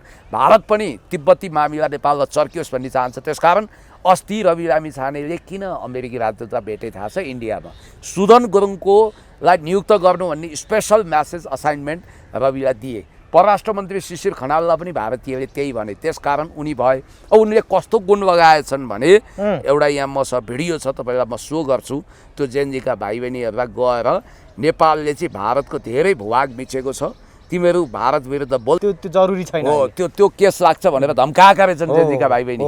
हामी सीसीटीभी फुटेज निकालौँ भनेर पनि भनिरहेछन् उनीहरूले। त्यति मात्रै होइन, तपाईँलाई एउटा कुरो म के भन्छु भने आज यो देश अभूतपूर्व सङ्कटमा छ। अब फुटबल त सुरु भयो, सुरु भयो, भएपछि त भयो। अब नेपालमा पनि यो फुटबललाई अलिकति उल्लासमय रूपमै हेर्छन् क्या? हो, फुटबलमा समर्थक भनेर बाँडिन्छन् नेपाली जनता। ए बाबा, नेपालको मेन गेम भनेको, मुख्य खेल भनेकै फुटबल हो। डन्डी हो, कबड्डी भन्लान्, अहिले क्रिकेटमय भएको होला, तर विश्वको सबभन्दा रोमाञ्चक गेम भनेको फुटबल हो। र कुनै समय नेपाल एसियन कपमा सेलेक्ट भएको थियो, दक्षिण एसियाको पावर हाउस मानिन्थ्यो। त्यतिखेर दक्षिण एसियाको च्याम्पियनसिप पनि उसले जितेको थियो भन्नाले अब यो अलिकति म तपाईँलाई यो कुरा, यो विश्वकप सम्बन्धी एउटा सानो, अब यो यसरी विश्वकपमा सम्पूर्ण धेरै देश खेलिराख्दा नेपालले एउटा मौका मलाई दिनुहोस्। सुरेन्द्र भण्डारीजी जो कानुनको विज्ञ हुनुहुन्छ, उहाँले राष्ट्रियताको विषयमा बोलेका यो अमूल्य कुरा सुन्नुपर्छ। शब्दको अन्तर्राष्ट्रिय कानुनमा एउटा अर्थ छ। त्यसको अर्थ हो डेलिबरेटली, फोर्सफुल्ली अर्काको जग्गा आफ्नो कब्जामा लिने। त्यसलाई मिचेको भनिन्छ। फोर्सफुल अकुपेसन, अग्रेसन, इन्क्रचमेन्ट भनिन्छ। त्यहाँ बल प्रयोग भएको हुन्छ, राज्यको उपस्थिति हुन्छ, राज्यले गरेको हुन्छ। नेपालले भारतको 1 इन्ची भूमि पनि मिचेको कुरा आजसम्म न भारतले भनेको छ, न कुनै अन्य मुलुकले भनेको छ, न नेपालभित्रका कुनै सङ्घ संस्था, रिसर्च इन्स्टिट्युसन, बुद्धिजीवी, मिडिया कसैले भनेको छ। कसैले नबनेको तथ्य उहाँले कहाँबाट थाहा पाउनुभयो? कसैले नबनेको तथ्य संसदमा गएर उहाँले बोल्ने जुन काम गर्नुभयो, यसले यो संविधान विपरीत छ, सार्वभौम सत्ता विपरीत छ र यो आफैमा एउटा राजद्रोह हो। उहाँले राजद्रोहको काम गर्नुभएको छ। होला सरकार उहाँको छ, उहाँमाथि कसैले प्रश्न गर्न सक्दैन, उहाँलाई कसैले मुद्दा चलाउन पनि सक्दैन। तर समय सधैँ एउटै हुँदैन। उहाँले यो गरेको काम राज्य विरुद्धको अपराध हो र कुनै दिन उहाँमाथि राज्य विरुद्धको अपराध लाग्नु पर्दछ। ल सुन्नुभयो नि तपाईँले, प्रधानमन्त्री पनि कानुनभन्दा माथि छैनन्। अब वर्ल्ड कपको कुरा गरौँ। अलिकति मलाई नोस्टाल्जिक हुने मौका दिनुहोस् है। बिङ नोस्टाल्जिक, म फ्ल्यासब्याकमा जान्छु। मैले मेरो सबभन्दा पुरानो सम्झना वर्ल्ड कपको भनेको सन् 1984 या 85 मैले हेरेको थिएँ। त्यतिखेर म काठमाडौँ आउँदा ब्ल्याक एन्ड व्हाइट टिभीमा हेरिएको थियो। अर्जेन्टिनाको भेटरान विश्वप्रसिद्ध फुटबलका जादुगर खेलाडी म्याराडोनाको गेम बच्चामै हेर्दा, स्कुल जीवनमै हेर्दा म बडो रोमाञ्चित भएको थिएँ। दोस्रो मलाई लाग्छ त्यो गेम इङ्ल्यान्डमाथि अर्जेन्टिना हावी भएको थियो र त्यहाँ चाहिँ द गोल अफ ह्यान्ड अर्थात् ह्यान्ड्स अफ गड अर्थात् हातले गोल गरेको भनेर भनिन्थ्यो। अहिले जस्तो टिभीमा रिक्याप गरेर हेर्न सकिँदैन थियो होइन। म्याराडोना यसै पनि पेले म्याराडोनाको लेजेन्डरी इतिहास छँदैछ, सबैलाई थाहा छँदैछ। अनि 1990 को चाहिँ मैले गाउँमै हेरेँ, बौद्धल भर्खर आएको थियो, जर्मनी र अर्जेन्टिनाको फाइनल जस्तो लाग्छ, त्यो पनि बडो रोमाञ्चक थियो। त्यसपछि मैले हेरेको 1994 मा चाहिँ त्यतिखेर इटली र ब्ल्याक एन्ड व्हाइट टिभीमै हेरेँ। इटली र म त्यतिखेर भर्खर मैले 1994 मा कलेज पढ्दै थिएँ म। 1994 तपाईँ जन्मिनु भएको थियो होला कि थिएन पहिला, मलाई थाहा छैन। त्यतिखेर इटली र ब्राजिल फाइनलमा पुगेको थियो। रोमारियो, डुङ्गा जस्ता भेटरान खेलाडीहरू थिए, अहिले पनि युट्युबमा गएर हेर्न सकिन्छ। र डी बाजियो, आर बाजियो जस्ता मसहुर खेलाडी होइन रोमारियो आदि इत्यादि थिए। त्यो पनि हेरियो। 1998 मा अचानक अहिलेको क्रिस्टियानो रोनाल्डो होइन कि ब्राजिलको रोनाल्डोको उदय भयो। हेर्नुहोस्, एउटा खेलाडी अनुशासित नहुँदा, क्लब धाउँदा, मोटोपन घटाउन नसक्दा त्यसको नियति रोनाल्डोको जस्तो हुन्छ। उनी अनुशासित थिएनन्, उनको खेल जीवन लामो भएन, तर उनी एकदमै टप थिए। यद्यपि त्यतिखेर जिनेडिन जिडानले जादु चलायो फ्रान्सको होइन, त्यतिखेर मसहुर भयो। अनि 2002 मा इङ्ल्यान्डमा डेभिड बेक्ह्यामहरूले तल्का मचायो, इङ्ल्यान्डले जित्यो त्यो उपाधि। कोरिया सेमिफाइनलमा पुगेको थियो। पछि 2010 मा स्पेनले जित्यो। अब अहिलेको मसहुर खेलाडी भनेको क्रिस्टियानो रोनाल्डो, त्यसपछि लियोनल मेसी नै हो। सम्भवतः यो पटक खेल्लान् उनीहरूले, सन्यास त नलिएलान्, तर यो नै उनीहरूको अन्तिम गेम हुनेछ। र अहिले चाहिँ तपाईँको पुरा विश्वकपको जरा आएको छ। म चिनिया महामहिम राष्ट्रपति सी जिनपिङ जस्तै निन्द्रासँग सम्झौता नगर्ने मान्छे, तर म पनि सेमिफाइनलदेखि निन्द्राभन्दा वर्ल्ड कप ठुलो भन्दै सम्झौता गर्दै होल नाइटै आएछ भने नि हेरिदिन्छु। क्वार्टर फाइनलदेखि रोमाञ्चक हुन्छ। पहिला टिम 16 को छनौट हुन्छ। त्यो 16 बाट नकआउट भएर 8 वटा क्वार्टर फाइनलमा पुग्छन्। 8 टिम, 4 वटा टिम सेमिफाइनल भिड्छन्। त्यसमा 2टा टिम फाइनल पुग्छ।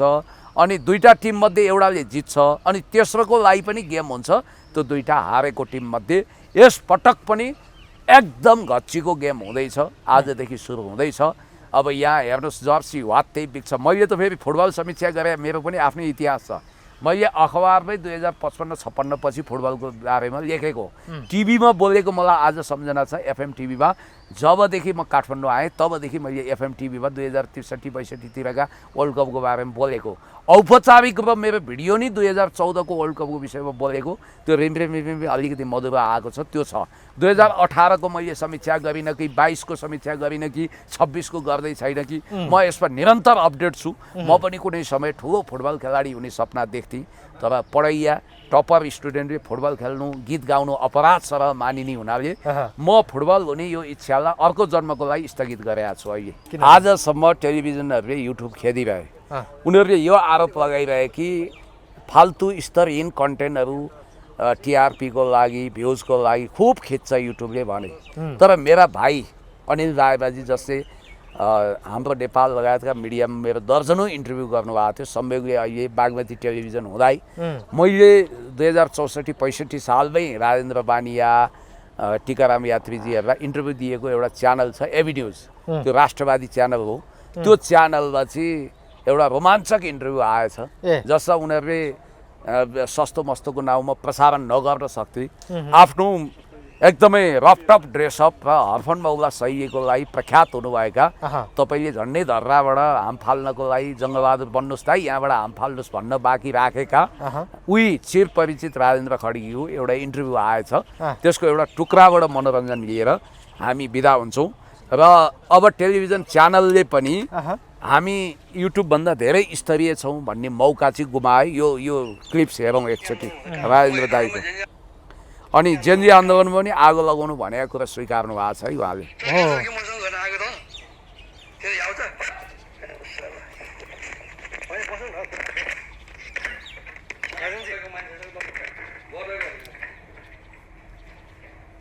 बसौँ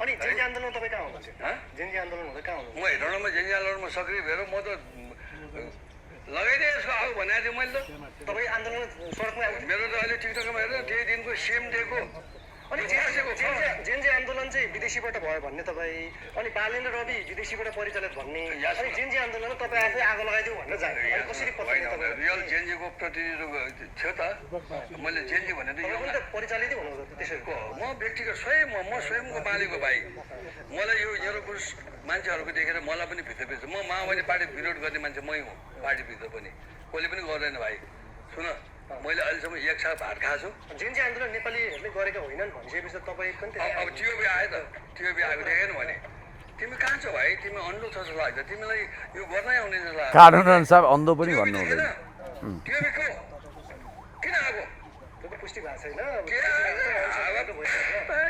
समसामयिक राजनीतिक विषयवस्तुमा विशेष संवाद गर्नको लागि अहिले हाम्रो साथमा हुनुहुन्छ राजनीतिक विश्लेषक तथा समाजसेवी पुण्य गौतम सरलाई स्वागत छ। थ्याङ्क यू सो मच, धन्यवाद। रहस्यमय घटना राजदरबार हत्याकाण्डको छानबिन गर्छु, फाइल फेरि खोल्छु भनिसकेपछि अहिले गृहमन्त्री भर्खरै बनेका गृहमन्त्री सुदन गुरुङको चर्चा निकै चुलिएको छ। सुदन गुरुङले राजदरबार हत्याकाण्डको फाइल खोलेर फेरि त्यो राजदरबार हत्याकाण्ड मचाउनेहरूलाई जेलको हावा खुवाउने भए भनेर चर्चा पनि चलिराखेको छ। कसरी लिनुभयो? सुदन गुरुङले यो चर्चाको लागि मात्रै गरेको हो कि वास्तविक दोषीलाई कारवाही गर्ने उद्देश्यले नै राजदरबार हत्याकाण्डको फाइल खोल्छु भनेका हो कि अहिले कतिपयले त सुदन गुरुङलाई अब यो राजदरबार हत्याकाण्ड फाइल खोल्छु भन्दै गर्दा सिद्ध्याउने विदेशी चलखेल हुन्छ, षड्यन्त्र हुन्छ, सुदन गुरुङलाई ज्यान मार्ने धम्कीसम्म आउन सक्छ भनिरहेछन्। तपाईँले कसरी लिनुभएको छ? अब यो बहुचर्चित राजदरबार हत्याकाण्ड नेपाली इतिहासको एउटा नमिठो चोट हो। बहुप्रशंसित राष्ट्रवादी र प्रजातन्त्रवादी तत्कालीन श्री 5 महाराज धिराज वीरेन्द्र वीरविक्रम शाहदेव र उहाँको सकल वंशकै विनाश भएको त्यो त्रासदीपूर्ण घटनालाई हामीले कहिले पनि बिर्सिन सक्दैनौँ। तपाईँहरू त सानै हुनुहुन्थ्यो, मैले त प्रत्यक्ष अनुभव गरेको र आफूले पनि कपाल खौरिएको घटना हो त्यो। राजा वीरेन्द्र देशलाई अद्भुत माया गर्ने राजा महेन्द्रको ज्येष्ठ सुपुत्र हुनुहुन्थ्यो र उहाँ आफ्नो देशभक्ति, प्रजातन्त्र प्रेमको लागि, लोकतन्त्र प्रेमको लागि मसहुर हुनुहुन्थ्यो र भनिन्छ त्यतिखेर माओवादीलाई पिस सेटलमेन्ट गर्न, सेना परिचालन गर्न नदिने उहाँले वामदेव गौतमजीलाई अन्तरिम प्रधानमन्त्री बनाएर प्रचण्डहरूलाई शान्ति वार्तामा ल्याउने आन्तरिक तयारी गर्दा गर्दै सायद विदेशी शक्ति केन्द्रले राजा वीरेन्द्रले त्यो गर्ने धीरेन्द्र मार्फत त्यो काम अगाडि बढाएको भनेर माओवादीले पनि स्वीकारेका छन् र बाबुराम भट्टराईले पनि त्यतिखेर राजासँग हाम्रो अघोषित कार्यगत एकता थियो भनेर कान्तिपुरलाई लेखेरै स्वीकार गरेका छन्। हो त्यतिखेरको त्यो अवस्थामा तपाईँलाई अब याद दिलाउँछु, राजा वीरेन्द्रको 2058 साल जेठमा अचानक निर्ममतापूर्वक हत्या हुन्छ र राजदरबारभित्र कडा सुरक्षा घेराको बिचमा गुड फ्राइडे मनाइरहेको बेला राजा वीरेन्द्रको वंशकै सत्यानाश हुन्छ। त्यहाँ निर शाहजीको दाजु अर्थात् राजा महेन्द्रको ज्वाइँ वीरेन्द्रको भिनाजु कुमार खड्ग विक्रम शाह र उहाँको श्रीमतीको पनि मृत्यु हुन्छ। त्यसमा बाँचेकी प्रेक्षालाई पनि केही समयपछि लगेर हेलिकप्टर दुर्घटनामा पारेर रारातालमा मारेको भनिन्छ र त्यो घटना अद्भुत रहस्यमय छ, अद्भुत। त्यतिखेर अब तारानाथ राणाभाटको नेतृत्वमा आयोग गठन भएको थियो। माधव कुमार नेपालले प्रमुख प्रतिपक्षी दलको नेताको रूपमा त्यो आयोगमा बस्न सुरुमा मन्जुरीनामा दिए पनि पछि नामञ्जुर गरेका थिए र त्यतिखेर सोसियल मिडियामा त छैन, तर त्यो तारानाथ राणाभाटले चाहिँ त्यो बन्दुक समाएर रटट भटट गरेर त्यो प्रतिवेदन पढेको कुरा अहिले जस्तो सोसियल मिडियामा भाइरल भएको भनेर त भन्नु हुँदैन, तर त्यतिखेर त्यो धेरै बहुचर्चित एउटा प्रसङ्गको रूपमा रहेको थियो। हो त्यो नेपाली इतिहासको सबैभन्दा नमिठो पीडा, नमिठो घाउलाई हामी हमेसा सम्झँदा भावविहल हुन्छौँ, हामीलाई हिक्का छुट्छ। हामी राजा वीरेन्द्रको सम्झनामा एउटा गीत सम्झिन्छौँ 1974 एडीको सम्बोधन तिमीलाई गर्दैछु म सिकेका यी सबै धुनहरूले छोडी गयो हामीलाई भन्ने यो खालको गीत तपाईँले सुन्दा यो 1974 एडीको एड्रिन प्रधानको त्यो गीत सम्झिँदा आज पनि हामी एकदमै भावुक हुन्छौँ। अब कुरा गरौँ सुदन गुरुङले फाइल खोल्ने कुरा। यहाँ यो फिल्मी स्टन्ट गर्ने मान्छेको लागि फाइल खोल्छु भन्ने चाहिँ यो केटाकेटी कुरा जस्तो बडो सजिलो भएको छ। फाइल खोल्ने सरकारले होइन, सरकारले खोलेको फाइललाई सहजतापूर्वक अनुसन्धान गर्न दिने फेसिलिटेटरको काम गर्न सक्छ। फाइल खोल्ने जिम्मेवारी भने त सिआइबीको central investigation bureau of police, सिआइबीलाई नै अर्डर दिने त सरकारले त हो म भन्दैछु। तर कहिलेकाहीँ त्यो अटोनोमस ढङ्गले स्वायत्त ढङ्गले उसले आफ्नै किसिमले खोल्न पनि सक्छ। अर्को अख्तियार दुरुपयोग अनुसन्धान आयोग, त्यसलाई त सरकारले कुनै असाइनमेन्ट दिनै पर्दैन, उसले संवैधानिक तवरबाट आफै खोल्न सक्छ। त्यसपछि राष्ट्रिय मानवाधिकार आयोगले पनि आवश्यक पर्दाखेरि खोल्छ, त्यसै गरी अनुसन्धान गर्छ। अब फाइल खोल्ने भने अर्को सम्पत्ति शुद्धिकरणले हो। यस्ता निकायहरू संवैधानिक वा अर्ध संवैधानिक निकायहरूले फाइल खोल्छन्। अब यहाँनिर हामी राजदरबार हत्याकाण्डको फाइल खोल्छु भनिरहँदा अब उहाँले व्यक्तिगत पब्लिसिटी स्टन्टको लागि, हिरोइजमको लागि यो खालको फन्डाको अन्डा फुटाउनु भयो कि अमलेट बन्ने गरी वा नबन्ने गरी मलाई थाहा भएन। मलाई लाग्छ बालेन शाहजीको इसारामै उहाँले यो कुरा बोल्नु भयो होला।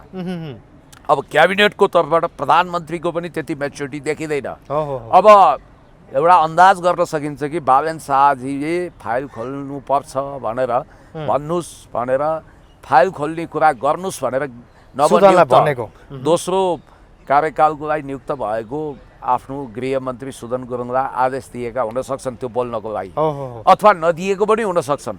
अथवा म यो सोध्छु कि यिनीहरूको तहबाट भन्दा पनि यिनीहरूलाई सत्तामा पुग्न जसले मद्दत गर्यो तिनी तत्त शक्ति केन्द्रहरूले राजदरबार हत्याकाण्डको फाइल खोल अथवा खोल्छु भनेर निर्देशन दिएको हुनसक्छ। त्यो किनभने अहिलेसम्म म अरू कुरा छोड्छु, तपाईँको राजदरबार हत्याकाण्डमा सेनाको विकनेस देखियो।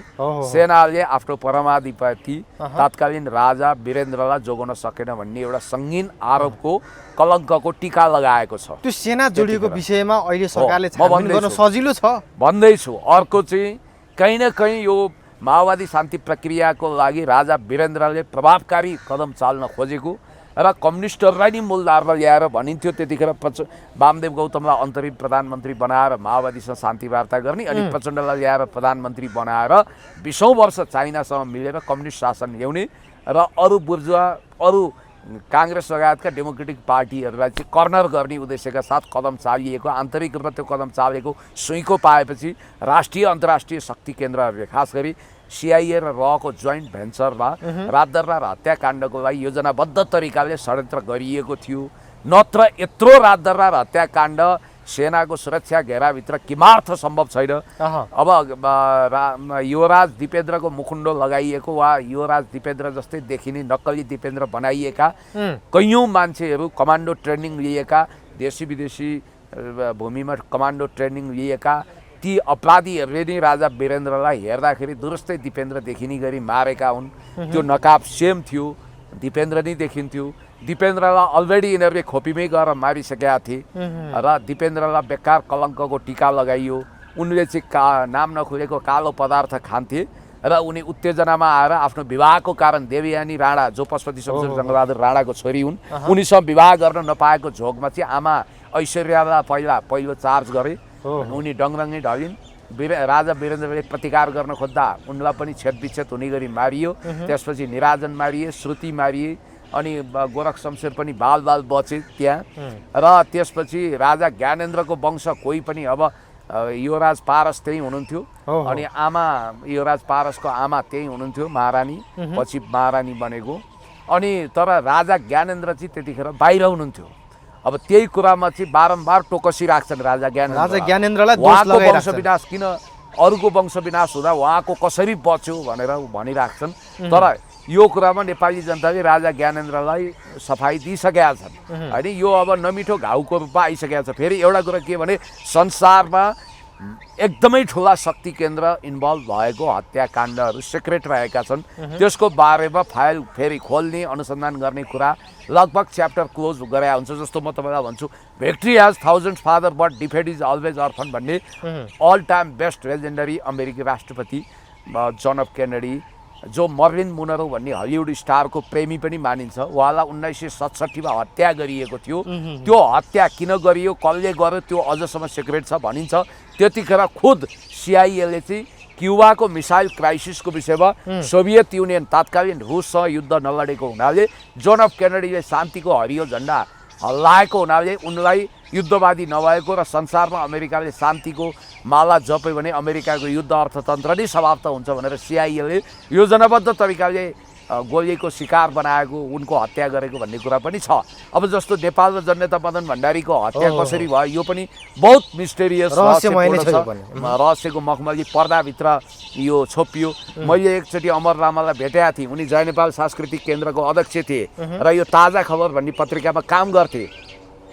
भरे उनले त्यतिखेर के भन्न थालेका थिए भने बेला बेलामा रक्सी खाएर म यो पोल खोलिदिन्छु, मलाई थाहा छ मदन भण्डारी कसरी मरे, कसले हत्या गर्ने योजना बनायो भनेको 5 दिनभित्र नाम चाहिँ माओवादीको र माओवादीले उनलाई अपहरण गरेर कीर्तिपुर लाँदाखेरि बलको छेउमा उनी भाग्न खोज्दा उनलाई सुट गरेर मारियो भनियो। त्यसको कथा व्यथा धेरै छ। अब तपाईँलाई एउटा इन्ट्रेस्टिङ कुरो गर्छु, दरबार हत्याकाण्डदेखि दाउद इब्राहिमसम्मका सबै जस्तो त्यतिखेर हिमालयन कुन्नी के जाति भन्ने एउटा एनजिओले दरबार हत्याकाण्ड अगाडि आएर यहाँ अफिस किन स्थापना गर्यो, के गर्यो, चलखेल के थियो भन्नाले उनको निष्कर्ष के छ भने एकजना कान्तिपुरको तपाईँको सेना सैन्य बिट हेर्ने, अपराध बिट हेर्ने सरोजराज अधिकारी भन्ने भाइ हुनुहुन्थ्यो, भाइ नै हो। पछि उहाँले कान्तिपुरबाट अवकाश दिनुभयो। उहाँले किताब खतरामा चन्द्र सूर्य भन्ने किताब पनि लेख्नु भएको छ। जासुसीको जालो पनि छ, पढ्नु होला, तपाईँहरूले पढ्नु जरुरी छ। त्यो जासुसीको जालो र खतरामा चन्द्र सूर्य पढ्नै पर्छ, खास गरी क्राइमप्रति इन्ट्रेस्ट भएका क्राइम रिपोर्टिङ गर्नेहरूले। त्यहाँ चाहिँ उनले केही सनसनीखेज खुलासा गरेको हुनाले र पछि दाउद इब्राहिमको विषयमा उनले केही नयाँ लेख्न खोजेर दरबार हत्याकाण्डको विषयमा त्यसपछि विदेशी चलखेल छ भन्ने कुरो प्रमाणसहित आउन खोजेको हुनाले उनको रहस्यमय आत्महत्या भयो भनिन्छ। अब बलराम बानिया भन्ने कान्तिपुरको भेटरान पत्रकारको मृत्यु कसरी भयो यो विषयमा पनि कहीँ न कहीँ दरबार हत्याकाण्डका गुत्थीहरू उनले सुल्झाउन खोज्दा, त्यसका विषयमा क्लूहरू दिन खोज्दा उनको पनि जीव ज्यान सही सलामत रहेन भनिन्छ। अब यहाँनिर जति पनि जोडिएका सबैको हत्या हुने रहस्य नै भइराख्दाखेरिमा सुदन गुरुङले यो हिम्मत गरेर आउँदा कतै सुदन गुरुङको पनि कतै त्यस्तै खालको गति त हुने हैन? त्यो मलाई थाहा छैन, म कुनै शक्ति केन्द्र होइन, केही होइन। अब उनले साँच्चै सर्पको दुलोमा हात हाले हो त गोमन साहबको दुलोमा भन्ने पनि छ। यसमा फेरि अर्को कन्स्पिरेसी थ्योरीको अर्को पाटो के छ भने अहिलेसम्म यसमा बारम्बार सेना अमेरिका र भारत, खास गरी नेपाली सेना, तत्कालीन शाही नेपाली सेना सिआइए र रलाई मुस्ने हुनाले सिआइए र सेना यसमा इन्भल्भ छैन है भन्ने प्रतिवेदन दिनको लागि पनि, त्यो 3 निकायलाई चोखाउनको लागि पनि, किनभने यिनीहरू आज सत्तामा छन् कसैको कारणले भने भनिन्छ सेना अमेरिका र भारतको कारण जेएनजी मुभमेन्टमा यिनीहरूलाई उकासेको हुनाले त्यहाँ पुगे भनेर भनिन्छ। र यिनलाई भारतले खुब लाड प्यार दिएर हुर्काएको पनि देखिन्छ। अमेरिकाले डिप स्टेटले त उनलाई सराहना गरेकै देखिन्छ। र त्यसपछि नेपालमा सिआइए र सेना रात दरबार हत्याकाण्डमा कहीँ कतै संलग्न छैन भन्ने एउटा न्यारेटिभ भाष्य निर्माण गर्न त्यो खालको बनिबनाउ प्रतिवेदनको लागि पनि अहिले बालन शाहको क्याबिनेटलाई यो रात दरबार हत्याकाण्डको फाइल खोल्नु भन्ने असाइनमेन्ट दिएको हुन सक्छ। कि पहिलाकै त्यो प्रतिवेदन जस्तै त्यसलाई प्रमाणित जुन जनताले पत्याएका थिएन त्यसैलाई प्रमाणित गर्दिनको लागि हत्यारा दिपेन्द्र नि भन्ने। अनि कतिले के भन्छन् भने अहिलेको बालवाला राष्ट्रपति रामचन्द्र पौडेललाई पनि अब पक्राउ गरेर अनुसन्धान गर्नुपर्छ भन्ने माग उठ्न थालिसक्यो। त्यतिखेर गृहमन्त्री हुनुहुन्थ्यो, त्यसको जिम्मेवारी उहाँले लिनुपर्छ। त्यतिखेरको प्रधानमन्त्री र सायद रक्षा मन्त्री गिरिजाप्रसाद कोइराला नि हुनुहुन्थ्यो। उहाँ त अब भगवानको प्यारो भइसक्नुभयो, उहाँलाई अनुसन्धान गर्ने कुरा आएन। तर एउटा कुरा के भने रामचन्द्र पौडेल रक्षा मन्त्री थिएनन्। याद गर्नुपर्ने कुरा यहाँनिर छ, त्यतिखेर उनी गृहमन्त्री थिए। गृह मन्त्रालयले रात दरबारको सुरक्षा गर्दैन। यदि रात दरबारको सुरक्षामा खटिन्छ भने पनि ऊ तेस्रो घेरा, पहिलो घेरामा आर्मी हुन्छ, दोस्रो घेरामा सशस्त्र हुन्छ, त्यतिखेर दङ्गा प्रहरी भनिन्थ्यो। तेस्रो घेरामा मात्रै बाहिर कभरमा मात्रै को हुन्छ, पुलिस हुन्छ। अनि पुलिसको त्यतिखेरको भूमिका भनेको गौडो। रात दरबारको सुरक्षाको सम्पूर्ण जिम्मेवारी सेनालाई छ। के त्यतिखेरको तत्कालीन प्रधान सेनापति प्रज्वल शमशेर जङ्गबहादुर राणालाई लक्षित गरेर अनुसन्धान गर्न खोज्या हो त? यो पनि देखिया छ। त्यसकारण अब राष्ट्रपति, महामहिम राष्ट्रपति, सम्माननीय राष्ट्रपति रामचन्द्र पौडेलजीलाई अनुसन्धान हुन्छ भन्नु चाहिँ यो अलिक हाइपोथेटिकल कुरा हो, किनभने त्यतिखेरको कि प्रधानमन्त्री हुन्छ अनुसन्धान होइन, अब कतिपय माओवादीलाई हुन्छ भनेका छन्। अब प्रचण्ड पनि जोडिन्छन् भन्छन् कतिपय। जङ्गलमा युद्ध गरेर माओवादी कहाँबाट जोडिन्छन्? कस्तो कुरा गर्नुहुन्छ? नचाहिएको कुरा गरेर हुन्छ, कसरी जोडिन्छन्? प्रचण्ड त्यहाँ सशरीर उपस्थित छन्, प्रचण्डका मान्छे गएका छन्, जनमुक्ति सेना लाल सेना त्यहाँ गएका छन्, त कसरी जोडिन्छन् त? हाइपोथेटिकल कुरा गरेर हुन्छ? इराक इजरायल इरान युद्धमा तपाईँको पनि हात छ भनेर मलाई सोध्न त सकिन्छ, तर त्यो पागलपूर्ण प्रश्नको जवाफ दिन म बाध्य छैन। नेपाली बुढोले श्रीमतीको हत्या गर्यो, क्रूर अपराधी ठहरियो। तपाईँको पनि साथी हो क्यारे, तपाईँको के छ यसमा भन्यो भने त्यो मेरो डिसरेस्पेक्ट हो। काहीँ कतै गोरु बेचेको साइनो छ त त्यस्तो अपराधपूर्ण सम्बन्धमा तपाईँ र मेरो भेटियो चिया खाइयो भन्दैमा सम्बन्ध हुन्छ र? हो त्यस्तै हो। रामचन्द्र पौडेल गृहमन्त्री त थिए, तर त्यतिखेर राजाको गुड फ्राइडेको जिम्मेवारी, त्यो सुरक्षा दिने सम्पूर्ण जिम्मेवारी भनेको त्यो सेनाको थियो। त्यसकारण तात्कालीन सेनाको नेतृत्व, सेना र त्यहाँ कमान्ड कन्ट्रोल गर्नेहरूमाथि अनुसन्धान हुनसक्छ। अब बाँकी रह्यो राजा ज्ञानेन्द्रलाई त्यतिखेर लक्षित गरेर ऊ अहिले एकदमै कराइरहने केही मान्छे युट्युबमा कराइरहनेहरूले त्यतिखेर फेक नाममा उपन्यास लेखेर कस्तो मस्त पैसा पनि कमाए होइन। त्यतिखेर राजा ज्ञानेन्द्रलाई उहाँको सुपुत्र पारसज्यूलाई ठुलो चार्ज लगाउँथे र कतिले के भन्छन् भने राजा ज्ञानेन्द्रलाई क्लिन चिट दिन उहाँको इन्भल्भमेन्ट छैन भनेर क्लिन चिट दिन पनि अब पछिल्लो समय राजदरबारसँग नजिक हुन खोजेको राजा ज्ञानेन्द्रको मन जित्न खोजेको बालेन शाहको यो एउटा खालको सुनियोजित सुविचारित कदम हो, त्यही कारण यो आयोग बन्यो भन्छन्। तर आई डोन्ट थिङ्क सो। मलाई के लाग्छ भने राजा ज्ञानेन्द्रलाई वस्तुत यो आरोपबाट राणाबाट आयोगले मुक्त गरे हो। त्यसपछि कुनै सरकार थिएन, उहाँ राजा पनि बन्नुभयो, राणाबाटले सम्पूर्ण दोष दिपेन्द्रलाई थोपर्नुभयो। अब हुन त दिपेन्द्रमाथि दोष थोपरेको कुरा नेपालीलाई कति रत्तिभर मन परेको छैन। अब यसमा अनुसन्धान गर्दा एउटा न एउटा अपराधी त देखाउनु पर्यो नि, कोही न कोही अपराधी त होला नि। त्यो अपराधी कसलाई किटान गर्न खोजे? यसमा दुई धारे तरवारको नीति छ भन्छन्। आजसम्म पनि बालेन शाह राजाप्रति पोजिटिभ छैनन्। सेना पनि उनको आलोचनामा निस्किसक्यो। हिजो बनाएको मतलब सेनाले पनि अहिले उनलाई टेर मन पराउन छोड्यो। बालेन शाहलाई हो, बालेन शाहलाई यो कुरा आइरहेछ। बालेन शाह र सेनाको सम्बन्ध बिग्रिएको चिसिएको भनेर जनआस्थामा न्युज आएको छ। त्यो विषयमा म अहिले एउटा लिङ्क नै पढौँला तपाईँसँग। तपाईँलाई एउटा कुरा के भनौँ भने अब साँच्चै भन्ने हो भने यो दुर्गा प्रसाईको आन्दोलन ताका सडकमा भएको तोडफोड आगजनी हिंसाको सम्पूर्ण बिल भरपाई राजा ज्ञानेन्द्र मार्फत हुनुपर्छ भनेर बालेन शाहले त्यतिखेर चिठी पठाउनु भयो, बिल पठाउनु भयो। पहिला निर्मल निवासले बुझेन, पछि ककलले पे गरेको नि, त्यो मलाई थाहा छैन होइन।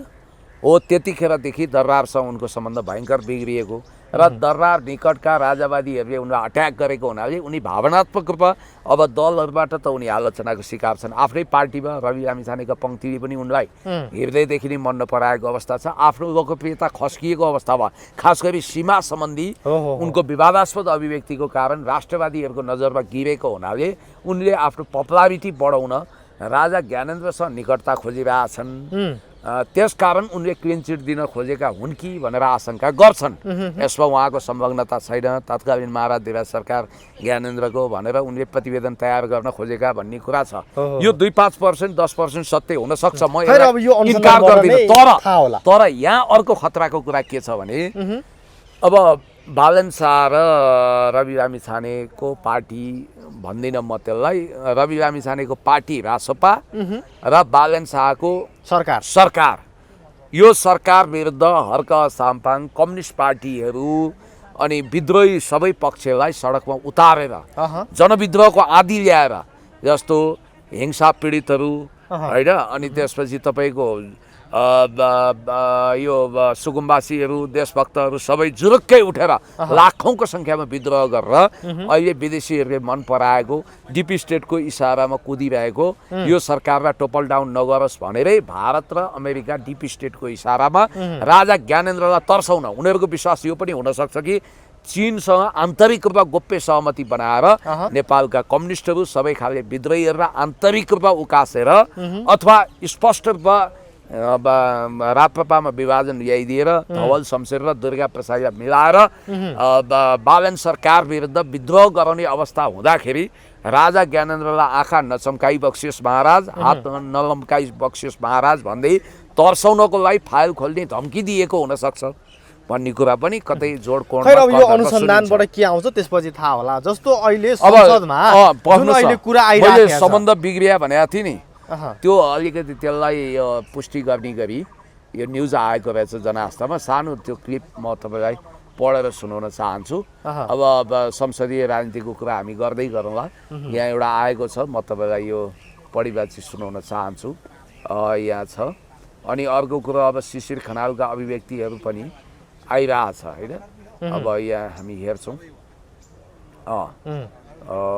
यसमा चाहिँ पक्नुहोस् है, तपाईँले प्रश्न गर्दै गर्नुहोस्, त्यो लिङ्क खोल्दै गर्छ। अब सेनासँगको सम्बन्ध बालेन शाहको यतिखेर निकै चर्चामा हुने गरेको छ। सेनाकै कारणले यो सरकार आएको पनि भन्ने कुरा छ। यो सरकारलाई कतै न कतै सेनाले समर्थन गरेको भन्ने कुरा थियो। तर पछिल्लो समयमा बालेन शाह अहिलेको प्रधानमन्त्री र अहिलेको प्रधान सेनापति बीच सम्बन्ध कता कता चिसिएको हो कि क्या हो, सेनाले यो सरकारमाथि दिएको समर्थन फिर्ता लिएको हो कि क्या हो भन्ने शङ्काहरू उत्पन्न भइरहेछ। यसको वास्तविकता ठ्याकै के हो? होइन, यस्तो आएको छ, कता कति त्यो सुनिएको छ होइन। किनभने अब तपाईँलाई मैले भनिहालौँ कि सेनाले बालेन शाहका पछिल्लो समय सेनापतिले मात्र एकचोटि भेट्न पाएको अनि संस्थागत मूल्य मान्यता अनुसार नचलेको र खास गरी भन्ने भने यो सीमाको विषयमा बालेन शाहले दिएका गम्भीर अभिव्यक्ति, आपत्तिजनक अभिव्यक्तिलाई लिएर बालेन शाहप्रति सेना रुष्ट भएको भन्ने कुरा आएको छ। यदि यो हो भने यो सरकारको आयु लामो हुँदैन भनेर बुझे हुन्छ। अब सेनाले बालेन शाहलाई समर्थन दिन छोडेको हो भने आयु लामो छैन। अब झन् रिसाउन सक्छ, किनभने भोलि सेना नै यसमा दोषी थियो भनेर प्रतिवेदन निकालिदियो भने के गर्ने? हुन त यो फाइल खोल्ने भन्छन्। यसमा दुईवटा अर्को एउटा महत्त्वपूर्ण पक्ष तपाईँले छुटाउनु भयो। यसमा के छ भने नेपालमा न्यायिक प्रक्रिया कानुनी राज्य ध्वस्त गरेर गम्भीर फौजदारी अपराधमा संलग्न भएका जेएनजी आन्दोलनको कभरभित्र छिरेर 15वटा भाटबटेनी जलाउने, सैकडौँ औद्योगिक प्रतिष्ठानमा आगो जोस्ने, हजारौँ घरहरू जलाउने, खरबौँको नोक्सानी पुर्याउने, आपराधिक काम गर्ने, पुलिसको हत्या गर्ने, अनेक खालका 24 गतेका आपराधिक घटनामा संलग्न भएका मान्छेहरूलाई उनीहरूको मुद्दा त अदालतमा विचाराधीन छ। कतिको मुद्दाको आधारमा पूर्वपक्षको लागि जेल गइसकेका छन्, कतिको अनुसन्धान हुँदैछ। ती सबलाई सुनपानी छर्किने, गहुँ छर्किने, विद्रोह र क्रान्तिको नाउँमा ती सबलाई पञ्चखत माफी गर्ने गरी सरकार अगाडि बढ्न खोजिएको देखिन्छ। तर सुदन गुरुङजीहरूलाई पनि के थाहा छैन भने देश रुल अफ लमा चल्छ, हुल अफ लमा चल्दैन। फौजदारी कानुन भने कस्तो संवेदनशील हुन्छ भने म तपाईँलाई एउटा सानो घटना सम्झना गराउँछु। प्रचण्डजीहरूले जुङ्गामा ताउ लगाउनु हो, उहाँहरूले के हेक्का राख्नु भने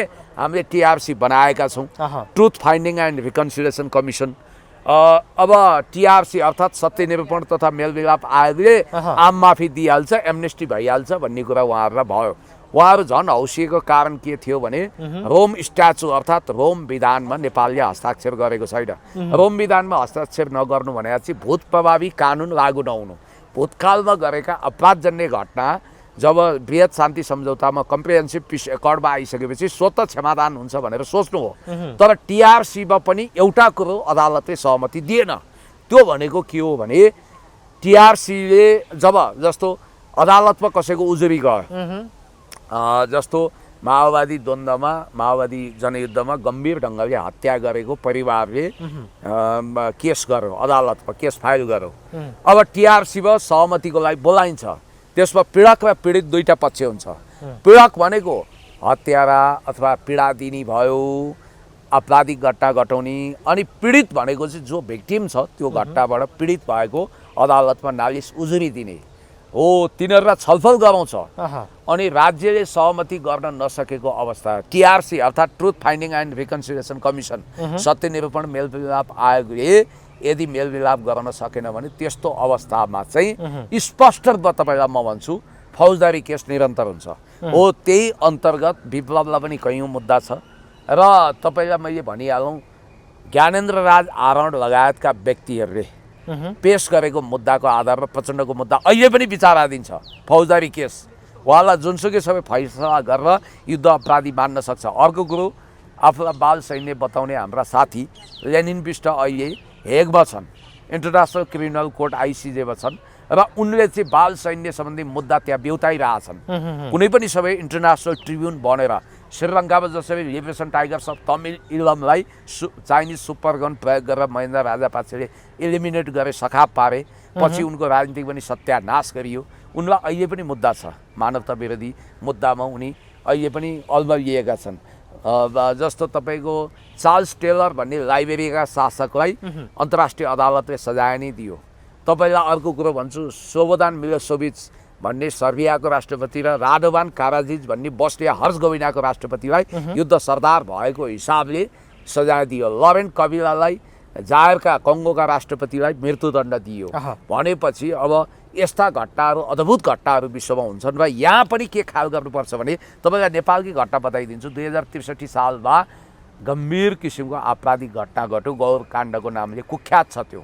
त्यसमा उपेन्द्र यादवदेखि अरू कैयौँको नामै किटान गरेर उजुरी गरियो तर लामो समय उपेन्द्र सत्ताको राजनीतिक शक्तिको राजनीति गरेको हुनाले उनलाई कसैले छुन सकेन तर अहिले आएर अदालतले त्यो फाइल खोल्यो फाइल खोल्ने भने अदालतले हो फाइल खोलेर उपेन्द्र यादवमाथि अनुसन्धान अगाडि बढाएको छ र कुनै पनि दिन उनको हातमा हतकडी लाग्यो भने आश्चर्य मान्नु पर्दैन काशी तिवारी हत्याकाण्डको विषयमा प्रभु शाहलाई पनि अब त्यही कोर्टको ट्रायल हुनेवाला छ अझ म तपाईँलाई भन्छु अदालतले चोख्याएर जुडिसियल रिभ्यू चोख्याएको आफ्ना पूर्व तास पार्टनर थिए रञ्जन कोइराला उनलाई चोख्याएर उनलाई घर पठाएको रिहा गरेको पछि जुडिसियल रिभ्यू गरेर सर्वोच्च अदालतकै निर्णय पनि फौजदारी केसको हकमा उल्ट्या छ उनलाई सजाय दिएको छ र अर्जुन लामा हत्याकाण्ड 2061 साल कि 62 सालमा काभ्रेमा भएको अर्जुन लामा हत्याकाण्डको विषयमा पूर्व सभामुख अग्नि सापकोटामाथि ठुलो केस छ त्यसमा अनुसन्धान गर्नु भनिसक्यो मोहम्मद अफ्ताब आलमको केस रफादफा भयो त पछि उनी जेलमा परे त्यही देहान्त हो उनको होइन त्यत्रो अपराध गरेको क्रूर अपराध गरेको घटना फौजदारी केस भन्ने बित्तिकै नो मर्सी एट अल आज नभए पनि भोलि अनुसन्धान हुन्छ यो बिस्तारै हुँदै गर्ला अहिले सरकारले गरे पनि अब हामी कुरा गरौँ जुन अघि सेनाको कुरा तपाईँले लिङ्क खोलेर सुनाउँछु भन्नुभएको थियो के हो त्यो होइन त्यो भइसक्यो त्यही कुरा हो मैले अघि तपाईँलाई जे निवेदन गरेँ सेना रिसाउनुको कारण चाहिँ